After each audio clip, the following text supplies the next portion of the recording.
허락하신 하나님의 말씀은 누가복음 10장 10절로 16절까지 말씀입니다.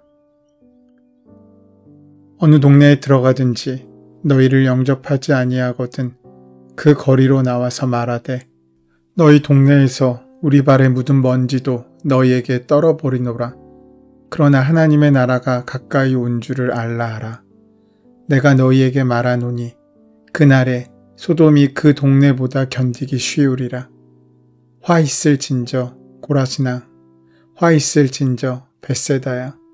너희에게 행한 모든 권능을 두로와 시돈에서 행하였더라면 그들이 벌써 베옷을 입고 제에 앉아 회개하였으리라. 심판때에 두로와 시돈이 너희보다 견디기 쉬우리라. 가버나움아, 내가 하늘에까지 높아지겠느냐? 음부에까지 낮아지리라. 너희 말을 듣는 자는 곧 내 말을 듣는 것이요 너희를 저버리는 자는 곧 나를 저버리는 것이요 나를 저버리는 자는 나 보내신 이를 저버리는 것이라 하시니라. 예수님께서는 70명의 제자들을 파송하시면서 여행이 필요한 기본적인 물품조차 가져가지 말라고 하셨습니다. 아마도 주님께서 예비하시고 적절히 채워주실 것을 믿고 기대하라는 말씀으로 들립니다. 우리가 영적인 여행을 시작할 때, 전도를 나갈 때 필요한 것은 바로 그 믿음을 준비하는 일입니다.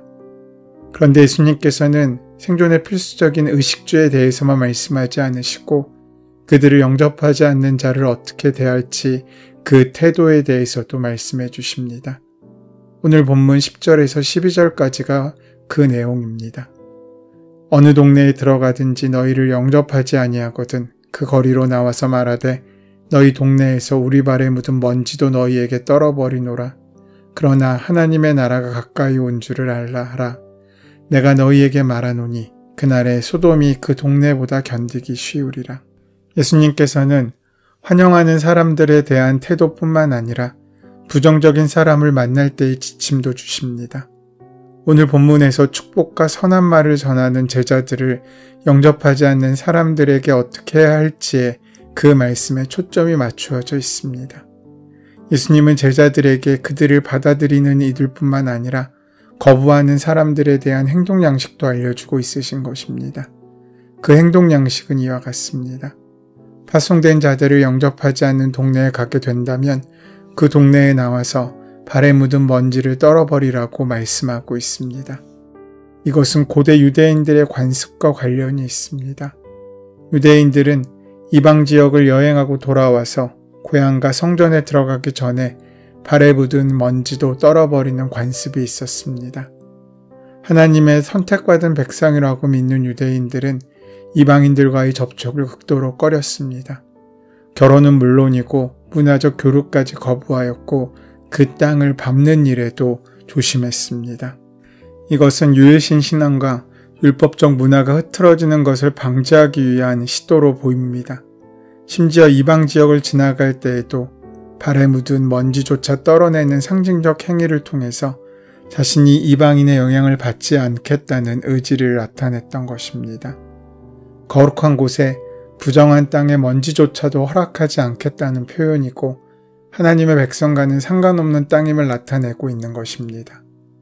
오늘 예수님께서 70명의 사람들에게 발의 먼지를 떨어버리라고 하신 것은 영접하지 아니한 동네 사람들의 핏값에 대한 무죄함을 선언하고 있는 것입니다. 하나님께서 그들에게 구원의 복음을 전하려 사람들을 보내셨지만 그것을 거부함으로써 당해야 하는 죄값을 그들 스스로 치르고 감당해야 함을 의미하며 스스로 전도자들을 거부함으로써 하나님의 나라와도 상관없는 곳임을 나타내는 것이기 때문입니다. 때로 이러한 상황을 만날 때 전도나 사랑을 전하는 모든 시도들이 헛수고처럼 여겨질 때도 있습니다.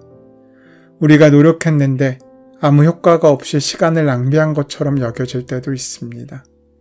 때론 우리가 최선을 다했지만 결과가 합당하게 따르지 않을 때가 있습니다. 좋은 말을 하지만 그것을 받아들이지 않는 일도 있습니다. 더 나아가 곡해하고 왜곡하기까지 하는 일들도 빈번합니다. 그러나 그때 우리는 너무 속상해하지 않아도 됩니다. 내가 최선을 다했지만 그 일이 다 되지 않는 데는 이유가 있는 것입니다. 그렇다고 내가 그 일을 향한 열심과 열정이 사라지는 것이 아닙니다. 때로 주님의 명령을 따라 순종하며 따랐지만 결과가 좋지 않을 경우도 있습니다. 내가 원했던 결과가 아닐 때도 있습니다. 그래도 낙심하지 말아야 합니다. 주님께 순종한 나의 최선은 사라지지 않고 주님께서는 다 그것을 기억하고 받아주시기 때문입니다. 순종한 것으로 나의 할 일은 다한 것입니다. 안 좋은 결과로 인해 내 마음을 상하게 두지 말아야 합니다. 원하는 결과를 이루어내지 못했다면 그저 먼지를 털듯 툴툴 털고 돌아서면 됩니다. 그러면 순종한 나에게 주실 하나님의 상급은 하나님께서 하나도 빠짐없이 우리를 위해 허락하실 것입니다. 최선은 다하되 결과는 하나님의 것임을 인정할 수 있어야 합니다. 나의 할 일은 최선일 뿐 결과는 하나님께서 이루시는 것이기 때문입니다. 이것이 믿음이지 않습니까? 나에게 맡겨진 몫이 있고 하나님께서 이루실 몫이 있습니다. 우리는 그저 나의 것에 최선을 다하고 합당한 삶을 살아가면 됩니다. 그 나머지는 하나님께서 이루실 것입니다. 만약 하나님의 것을 내 것인 양 착각하고 살아간다면 내 노력으로 내가 원하는 열매를 맺을 수 있을 거라고 생각한다면 그것은 또 다른 의미의 신성모독일 수 있습니다. 모든 결과에는 이유가 있고 그 이후에는 하나님의 계획이 있습니다. 다만 우리는 최선을 다해 그 열매를 맺는 것입니다. 그러니 최선을 다했다면 그것으로 우리에겐 족합니다. 우리가 받을 열매는 결과의 열매가 아니라 우리의 최선의 열매이기 때문입니다. 그러면서 예수님의 이야기는 한 사람에서 지역으로 확장됩니다. 예수님께서는 수많은 기적들을 보고도 예수님을 믿지 않았던 동네들에게 화를 선포하시는 말씀을 하십니다. 이제 예수님께서는 당신의 사역의 본거지였던 갈릴리 지방을 떠나서 예루살렘을 향해 내려가실 것입니다. 그때 경고하며 말씀하십니다. 그 경고의 말씀에는 많은 지명이 등장합니다. 오늘 본문에 나오는 고라신, 벳세다, 가버나움은 갈릴리 호수 북쪽에 위치한 지역입니다. 공통점이라면 예수님의 주된 사역지였다는 것입니다. 가버나움은 예수님의 제2의 고향과도 같은 곳이었습니다. 벳세다는 제자들 가운데 빌립과 베드로, 안드레 형제의 고향이기도 했습니다. 특별히 오병이어의 기적이 이루어진 곳이 바로 벳세다였습니다. 이 지명들이 등장하는 이유가 있습니다. 이곳은 주님께서 공생애 가운데 가장 오랜 동안 머물렀던 곳이었습니다. 그만큼 많은 사람들을 만났고 많은 말씀과 기적을 행하셨던 곳이기도 합니다. 그런데 그들 가운데 변화를 일으키는 이들이 없었던 곳으로 보입니다. 그들이 필요할 때는 주님을 찾아와서 이것저것 바라고 고침을 받고 기적을 경험했지만 그것뿐이었던 것이었습니다. 주께서 하신 하나님 나라의 선한 마음과 행동을 그들은 따르지 않았던 것입니다. 그들에게 필요한 것은 예수님의 삶이 아니라 예수님의 능력이었습니다. 예수님은 이 새 마을에서 오병이어의 기적을 행하셨고 맹인의 눈을 치유하셨으며 백부장의 하인과 베드로의 장모를 고치셨고 들것에 실려온 중풍병자를 고치셨습니다. 이 외에도 수없이 많은 기적을 보이신 곳입니다. 그런데 문제는 자신이 그토록 열심히 말씀을 전하고 수많은 이적들을 행했던 갈릴리 북부 지역에 위치한 고라신, 벳세다, 가버나움 이 동네들은 정작 예수님을 믿지 않고 불신앙의 자리에 머물러 버리고 만 것입니다. 강팍한 그들의 마음은 좀처럼 열리지 않았습니다. 그리고 그곳을 떠나셔야 하는 예수님의 마음은 너무나 아프셨습니다. 때로 우리에게도 이런 순간이 찾아올 때가 있습니다. 내 주위 사람은 전도했는데 정작 내 가족과 친척이 예수님을 믿기를 거부할 때, 열심히 봉사하고 있는데 정작 내 자녀는 교회를 나오지 않을 때 우리 마음은 너무나 미어지고 그것이 나의 기도의 부족함 때문인지 내가 본이 못되어서 그런 것인지 자책할 때가 있습니다. 그러나 오늘 예수님께서 눈에 보이는 놀라운 이적을 행하셨음에도 받아들이지 않은 동네와 사람들이 있었다고 하는 사실은 우리가 전한 복음이 우리의 연약함 때문에 받아들여지지 않는 것이 아님을 알려주고 있습니다. 혹 내가 가족과 친척에게 본이 되지 못하여 걸림돌이 된 것은 아닐지, 내 삶의 연약함으로 내 자녀가 교회를 떠난 것은 아닐지라는 죄책감에 눌려있는 분들이 있다면 발에 묻은 먼지를 떨어내듯이 마음의 발에 죄책감의 먼지를 떨어낼 수 있기를 소원합니다. 오늘 예수님께서 70명의 사람들에게 발의 먼지를 떨라고 하신 까닭은 그들의 핏값을 너에게 묻지 않겠다는 말씀이기 때문입니다. 가족이 믿지 않는 것을 자신의 탓으로 돌리는 정도의 신앙인이라면 그 사람 때문에 가족이 신앙을 등지는 일이 생기지 않았을 것이기 때문입니다. 반대로 예수님께서 수많은 이적과 증거를 보여주셨던 이 세 동네는 마지막 심판의 때에 불과 유황으로 멸망했던 소돔보다 더 극심한 고통을 당하게 될 것이라고 말씀하십니다. 그러고 보면 예수님께서 수많은 사람들을 모아 말씀을 전하시고 때로 지역을 돌며 병과 귀신을 내쫓으셨는데 굳이 또다시 제자들을 보내시고 그것도 모자라 70명의 다른 제자들을 파송하기까지 하셨던 것은 다 이유가 있었던 것으로 보입니다. 그렇게 기적을 보며 놀라고 그렇게 병 고침을 받고 그렇게 말씀을 들었지만 그들은 마음을 열지 못했고 변화하기를 주저했다는 뜻이기 때문입니다. 그럼에도 그들은 제자들의 선한 말과 마음까지 거부했던 것으로 보이기 때문입니다. 여기에 비교의 대상으로 두로와 시돈이 등장하고 있지 않습니까? 두로와 시돈은 현재 레바논 지역의 지중해 연안 도시입니다. 지금은 잘 알려지지 않은 곳이지만 고대에는 지역적으로 무역에 특화된 요지로서 큰 도시국가를 이루고 있던 곳입니다. 이미 구약 성경에도 그 지명이 언급될 정도로 오래된 도시였습니다. 그런데 에스겔서와 이사야서에는 이 도시들에 대한 멸망 예언이 등장합니다. 그 이유는 그 도시들의 교만 때문이라고 되어 있습니다. 부와 명성을 얻으면서 도시 전체에 자기의가 강하게 펴졌기 때문입니다. 이로 인해 누구의 말도 듣지 않고 오직 자기만 옳은 대로 자기 뜻에 옳다고 생각하는 사람들이 제멋대로 행동하기 시작했던 것입니다. 사사기의 말미에 보면 그 시대의 타락의 이유가 무엇입니까? 각각 자기 소견에 옳은 대로 행하였기 때문이지 않습니까? 그 멸망의 모습은 소돔과 고모라의 멸망과 같은 참담한 것이었습니다. 그래서 예수님께서 사역하시고 많은 은혜를 허락하셨던 그 땅이 오히려 이방의 땅보다 더 큰 화가 있을 거라고 말씀하고 있으신 것입니다. 그러면서 15절에 특별히 가버나움에 대한 평가가 나옵니다.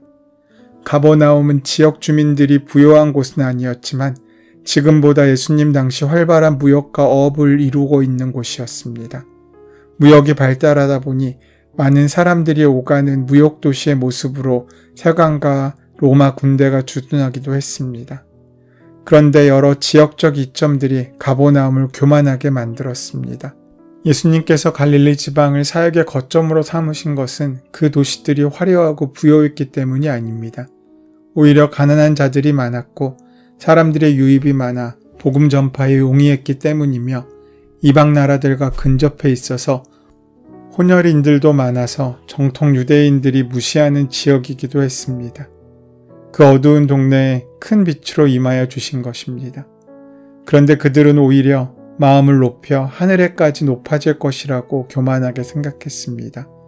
그러나 예수님은 그들의 교만함을 말씀하시며 음부에까지 낮아질 거라고 권고하셨습니다.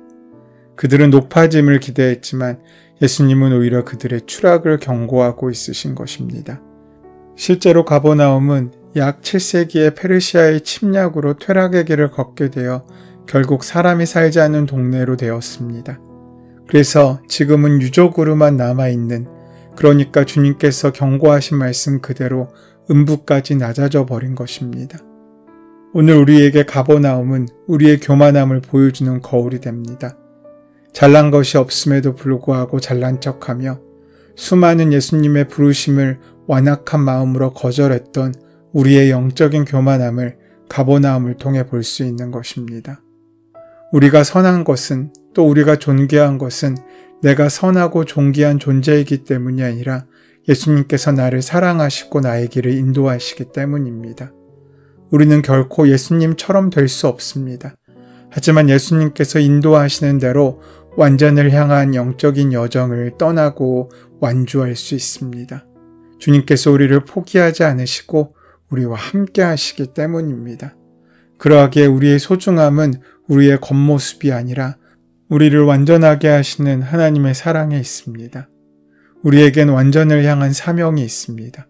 그것은 매번 말씀으로 나를 고쳐가는 것이고 말씀으로 나를 새롭게 하는 것입니다. 그래서 믿음 생활의 가장 중요한 것이 회개와 회복, 말씀과 기도의 생활임을 우리는 알 수 있습니다. 우리는 그 말씀을 배움으로 성장합니다. 이것이 우리의 선입니다. 말씀으로 늘 새로워지고 새로운 길을 찾고 나를 새롭게 만드는 것, 그것이 우리가 이루어내야 할 사명입니다. 오늘도 주님은 우리에게 삶의 순간 모든 오감을 통해 말씀하실 것입니다.